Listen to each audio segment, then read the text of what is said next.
Assalamualaikum warahmatullahi wabarakatuh.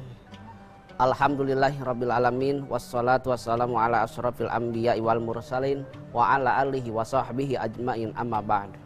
A'udzu billahi minasyaitonir rajim. Bismillahirrahmanirrahim. Ya ayyuhalladzina amanu qu anfusakum wa ahlikumun nar. Al-ayah. Shadaqallahul adzim. Pemirsa TV One yang dirahmati Allah Subhanahu wa taala. Setiap manusia itu ingin masuk surga. Tak ada orang itu ingin masuk neraka, tidak ada. Walaupun orang itu suka membunuh orang itu bejat, tidak pernah beribadah, semua ingin masuk surga. Tidak ingin masuk neraka. Nah, bagaimana cara kita agar jauh dari api neraka dan agar dijaga dari api neraka? Allah berfirman dalam Al-Quran, Bismillahirrahmanirrahim. Ya ayyuhalladzina amanu qu anfusakum wa ahlikum nar. Shadaqallahul adzim. Hai orang-orang yang beriman, jagalah dirimu, keluargamu dari api neraka jahanam. Lalu dengan apakah cara kita untuk menjaganya? Pertama, yaitu dengan iman pada Allah Subhanahu wa taala. Qala Rasulullah sallallahu alaihi wasallam, setiap perkara mangkan akhiru kalami la ilaha illallah dakhalal jannah, barang siapa yang sampai akhir hayatnya mengucapkan la ilaha illallah maka akan masuk surga dan dijauhkan dari api neraka.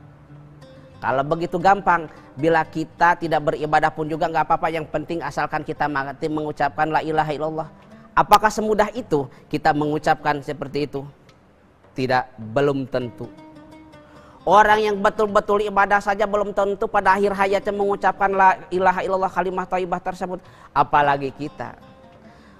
Nah, dengan tadi dikatakan bagi orang yang pada akhirnya meninggal dalam mengucapkan la ilaha illallah, jelas Allah akan menjauhkan diri dari api neraka dan jelas akan masukkan ke surga. Kalau kita makna dari lafaz la ilaha illallah, itu tidak ada Tuhan selain Allah yang harus kita wajib ibadah dan hak kita taati perintahnya dan segala larangannya.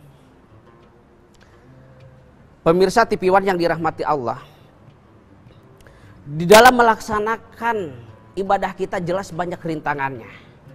Nah, dan di saat tadi, bila betul-betul melaksanakan hal tersebut dan ketika meninggal mengucapkan la ilaha illallah, beliau akan dijaga dari api neraka jahanam. Yang kedua, yaitu menjaga diri dari api neraka itu dengan ilmu. Likulli syai'in thariqun wa thariqul jannatil ilmi. Setiap perkara itu ada jalannya dan jalan ke surga adalah dengan ilmu. Kenapa dengan ilmu? Karena dengan ilmu segala sesuatu akan dapat.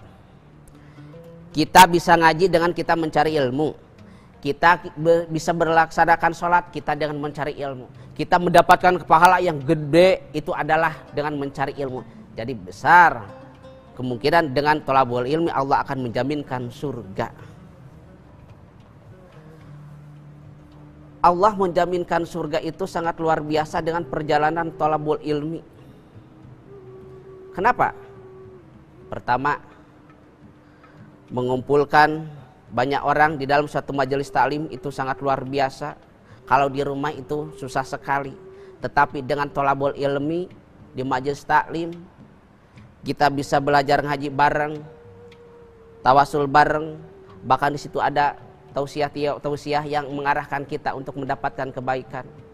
Bagaimana cara dalam beribadah dan bagaimana cara melaksanakan dalam kebaikan. Nah, jelas di situ Allah menjaminkan surga bagi orang yang melaksanakan thalabul ilmi. Jadi, untuk menghindari dari api neraka yaitu dengan ilmu. Bagaimana itu dengan ilmu? Di dalam keterangan dijelaskan, mayu sabu ala filhi wa yu'aqabu ala tarki, diganjar bila kita melaksanakan dan disiksa bila kita tinggalkan. Nah, itu adalah dengan hasil ilmu. Kalau kita melaksanakan hal tersebut maka kita akan celaka kalau melaksanakan dosa. Kalau kita melaksanakan kebaikan maka akan mendapatkan ganjaran. Nah, itu kan hasilnya dengan ilmu juga. Yang ketiga yaitu dengan sedekah. Karena tasoddaqo fa inna soddaqota fi kakukum binanar. Sedekahlah, karena sedekah itu menjaga diri dari api neraka jahanam. Lalu dengan apakah sedekah? Karena saya itu bukan orang kaya, bukan orang mewah, karena saya itu tidak punya apa, yang punya hanyalah ilmu. Maka sedekahkan dengan ilmu kita. Mangkana lahu ilmin falyatasaddaq bi ilmi. Barang siapa yang sedekah dengan ilmu, maka sedekahkanlah dengan ilmu bila kita punya ilmunya. Contoh, orang tidak bisa ngaji, kita ajarkan itu ngaji. Orang tidak bisa doa wudhu, kita kasih tahu itu orang itu wudhu. Itu adalah sedekah. Pak Kiai, saya ini tidak tahu bagaimana pardunya wudhu, karena beliau tidak tahu. Pak Kiai terus dikasihkan itu pardunya wudhu ada 6, sehingga dikatakan sampai pada akhirnya tahu, hafal, terus diamalkan. Nah, Pak Kiai itu mendapatkan sedekah. Apa? Karena sedekah dengan ilmunya. Jadi kalau kita tidak punya harta, tidak punya kekuatan, yang ada kita hanya ilmu, maka sedekahkan dengan keilmuan kita. Terus saya tidak punya ilmu, yang punya adalah kekuatan, maka sedekahkan dengan kekuatan. Mangkana lu kuatun falyatasaddaq bi quwwati. Barang siapa yang mempunyai kekuatan, maka sedekahkan dengan kekuatan tersebut. Contoh, orang lagi bikin apa, karena kita tidak bisa membantu, kita bantu orang tersebut. Orang jatuh, kita bantu orang tersebut biar berdiri. Orang lagi lewat, susah lewat, kita bantu orang tersebut. Itu dengan sedekah, dengan kekuatan. Itu adalah suatu sedekah pun juga dengan melalui kekuatan kita. Yang ketiga, kita sedekah dengan pangkat. Karena saya tidak punya ilmu, tidak punya kekuatan, tidak punya, saya punya pangkat, maka sedekahkan dengan kekuatan pangkat kita. Mangkana lahu jahi falyatasaddaq bi jahi. Barang siapa yang punya kekuatan, maka sedekahkan dengan kekuatan kita, dengan kepangkatan kita. Dan saya tidak punya kekuatan, tidak punya ilmu, tidak punya kepangkatan, tidak punya, tetapi saya punya harta, maka sedekahkan dengan harta kita. Mangkana lahum malun falyatasaddaq bi mali. Barang siapa yang punya harta, maka sedekahkan dengan harta kita. Orang lagi bangun, kita sedekahkan dengan untuk pembangunan. Anak yatim membutuhkan pertolongan, kita sedekahkan harta kita terhadap anak yatim. Banyak sekali cabang dalam melaksanakan untuk sedekah.